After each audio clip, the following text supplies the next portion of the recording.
précédente, nous allons parler de comment se crée la vie.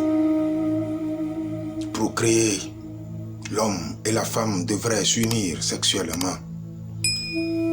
Et si cette union est sous la direction du Saint-Esprit, la croix de l'union reste en dessous du cercle de l'esprit, ce qui forme la croix en C ou l'anneau égyptienne. Aujourd'hui, nous allons parler de l'origine de la vie. Comment en sommes-nous arrivés en cet état d'être humain?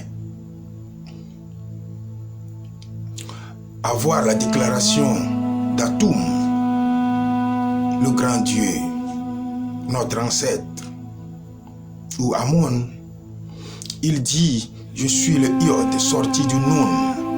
Le diode est la lumière primordiale sortie du chaos.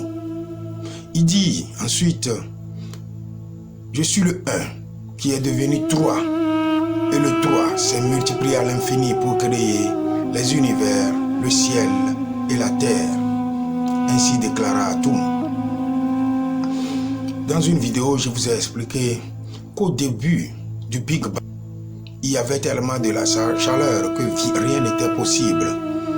Ensuite apparurent les premiers atomes d'hydrogène qui coïncidaient directement avec l'apparition de la lumière.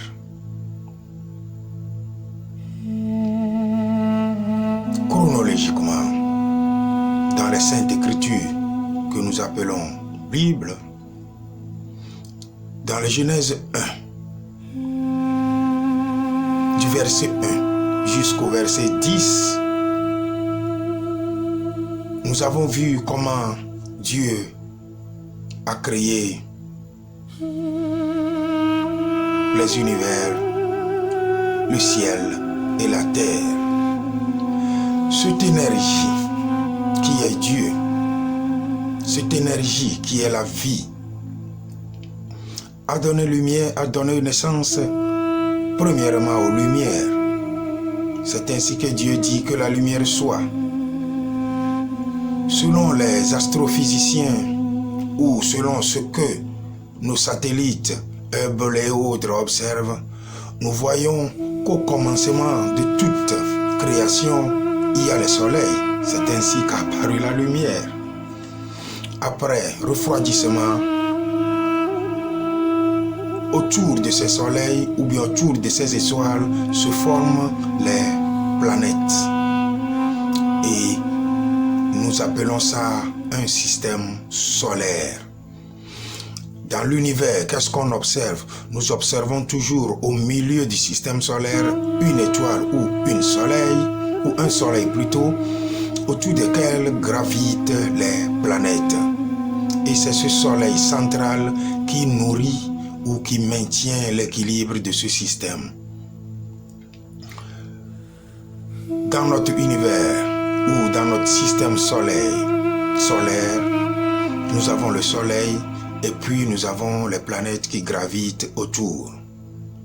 C'est ainsi que la lumière crée. Mais cette énergie qui est la vie, qui est Dieu,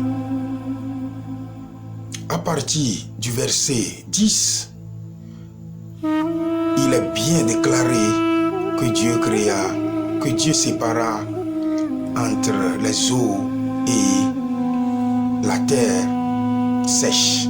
Et il appela les eaux mer et il appela la terre sèche terre. Ainsi, tout était prêt. De l'origine jusqu'à ce que Dieu sépare les eaux de la terre sèche, il n'y avait aucune sophistication de l'énergie. L'énergie a quitté la chaleur, est devenue la lumière et est devenue une boule minérale. C'est ainsi que nous voyons que la première sophistication ou bien la première évolution de la vie a donné naissance au règne minéral. Ensuite vient le règne végétal. Le verset 11 dit que Dieu dit qu'il y ait, ou bien que la terre produise des verdures, des arbres, ainsi de suite. Voici comment est apparu, ou bien comment la vie s'est sophistiquée pour donner naissance au règne végétal.